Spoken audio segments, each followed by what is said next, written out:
So this was an opportunity for us to be intentional around um, uplifting those voices, but not just uplifting those stories, but including the visionaries in the trans community, including the visionaries in the queer community, to help shape what this conversation is when we say that all Black Lives Matter, the entire spectrum, and it's such a beautiful spectrum, right? And helping lead a lot of the movement. So that's what Black Lives Matter is, right? So I think a day in the life of Black Lives Matter is to constantly dream and reimagine what it means to exist in this country, but also allowing myself to dream about what the next 50 to 100 years could look like, with the momentum that's been built in this moment in time. So I think for me personally, a day in the life of Damon has been a lot of conversations, a lot of politicization.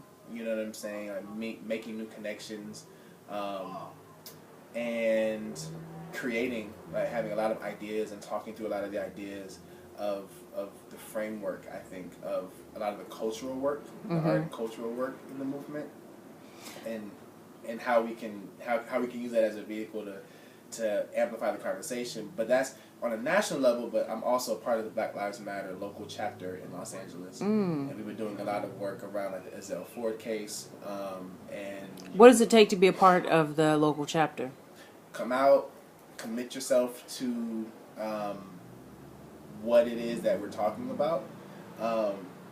We're asking, that we have a really strong ally base, right? So for Black folk who want to get involved, come out to one of our weekly meetings, meet the team, get plugged in, and we're in the process of structuring a lot of the frameworks that will sustain this movement long term.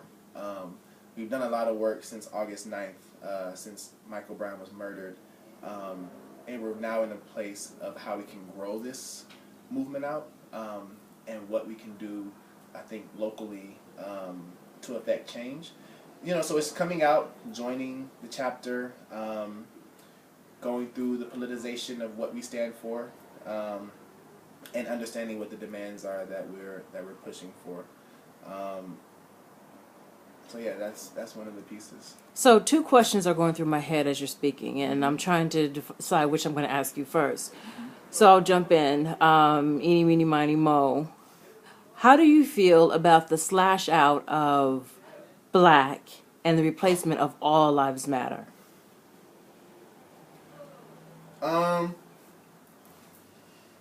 I feel the same way. I feel the same way one would feel if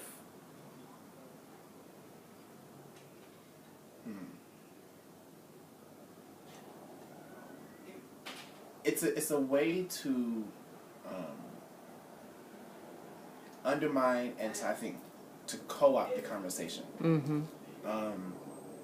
And I personally take offense to that, because for a very long time in this country. Okay, then we have a competing driller outside, and I don't want to shut the door because it's hot and hot flashes are real. So just speak up just a little bit. For a very long time in this country, Black folk have never been given the proper accolade for the work that they've done, and have never been seen or given the proper platforms to express themselves and to claim their own narratives. So I think to be able to say Black Lives Matter in a moment like this is an act of resistance to what we've historically been raised to believe. And it's this idea that when Black folk are free, like everybody else is free. Really? Like if we're able to get free in this country, like that freedom then translates and trickles to other communities all over the world. Right.